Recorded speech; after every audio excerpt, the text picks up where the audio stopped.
विद्यार्थियों, आज हम बात करने वाले हैं आपसे मौलिक अधिकारों में संशोधन से संबंधित कितने केस हुए और क्या क्या माननीय सर्वोच्च न्यायालय ने व्याख्या की, और बीच बीच में हम बात करेंगे हमारी संसद ने संशोधन भी किया, अमेंडमेंट भी किए। ठीक है, तो सबसे पहले हमारा ये हेडिंग है मौलिक अधिकारों यानी फंडामेंटल राइट,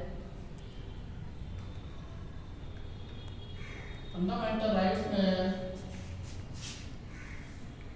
अमेंडमेंट भी संशोधन से संबंधित केस। देखिएगा, पहली चीज आप सारे लोग जानते ही हैं, मैंने आपको करा ही रखा है कि फंडामेंटल राइट की मैं आपसे बात करूं। फंडामेंटल राइट बाद योग्य होते हैं। बाद योग्य अर्थात इन पर केस फाइल किया जा सकता है, ठीक है, और ये राज्य के विरुद्ध गारंटी प्रदान करते हैं। ये हमने आपको बता ही दिया है सारी स्थिति, जैसा कि आप समझ रहे हैं। अब हम यह बात कर रहे हैं आपसे फंडामेंटल राइट में संशोधन से संबंधित कौन कौन से केस हमारे सामने आए।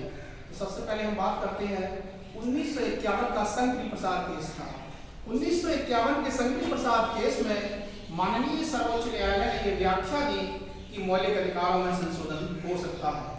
तो हमारा क्वेश्चन क्या बनेगा यहाँ से? हमारा क्वेश्चन यही से पूछेगा कि शंकरी प्रसाद केस कब हुआ था। एक्चुअल प्रश्न तो ये पूछ सकता है आपसे 1951 में।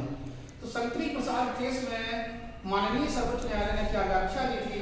तो शंकरी प्रसाद केस में माननीय सर्वोच्च न्यायालय ने यह व्याख्या दी थी कि हमारी संसद मौलिक अधिकारों में संशोधन कर सकती है। ठीक है, अब दूसरा केस आया गोलकनाथ केस 1967।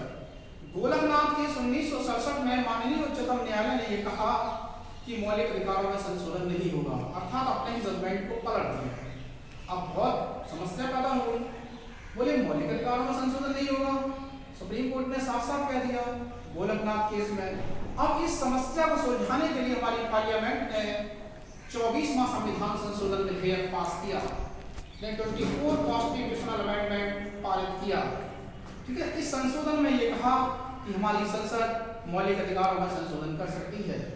तो गोलकनाथ केस में जो माननीय सर्वोच्च न्यायालय ने कहा था उस पूरी व्यवस्था को बदल दिया 24वें संशोधन में। इसके बाद एक केस आया केशवानंद भारती केस। केशवानंद भारती केस 1973 का केस है और अब तक की सबसे बड़ी बेंच बैठी थी। ये 13 न्यायाधीश इसको सॉल्व करने के लिए बैठे थे, 13 जज थे। यहाँ पर क्या कहा गया? यहाँ पर ये एक्सप्लेन किया गया कि हमारी संसद मौलिक अधिकारों में संशोधन कर सकती है, लेकिन मौलिक अधिकारों में संशोधन तो हमारी पार्लियामेंट कर सकती है और संविधान में भी संशोधन कर सकती है, प्रेमबल में भी संशोधन कर सकती है, लेकिन वह संविधान के बेसिक फीचर को नहीं बदल सकती। बेसिक फीचर मीन्स मूल ढांचा। तो कई बार एक्सप्लेन किया गया कि मूल ढांचा क्या है। ठीक है, मूल ढांचा कहाँ पर एक्सप्लेन किया गया था? तो मूल ढांचा एक्सप्लेन किया गया था केशवानंद भारती केस 1973 में।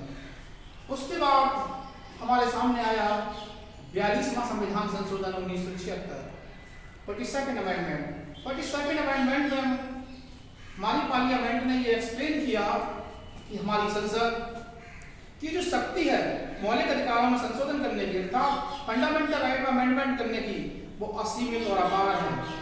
यहाँ पर एक वर्ड और एक्सप्लेन किया गया कि हमारी पार्लियामेंट ने जो संशोधन किया, जो भी संशोधन किया, किसी भी टाइप का अमेंडमेंट किया, उसका जुडिशियल रिव्यू नहीं किया जाएगा।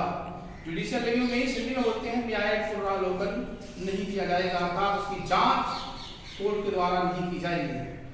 अब यहाँ तक तो हमें लगता है सीधे सीधे स्थिति ये कुछ अलग हो गई। यहाँ पर जुडिशियल रिव्यू की जो पावर है कोर्ट की वही छीन ली। इसके बाद एक केस आया 1980 का Minerva mills case 1980। Minerva mills case 1980 में माननीय सर्वोच्च न्यायालय ने यह कहा कि यदि कोई विधि या कॉन्स्टिट्यूशनल अमेंडमेंट यदि फंडामेंटल राइट का उल्लंघन करेगा तो उसका जुडिशियल रिव्यू किया जा सकता है, अर्थात संविधान की रक्षा करने का अधिकार न्यायालय के पास है।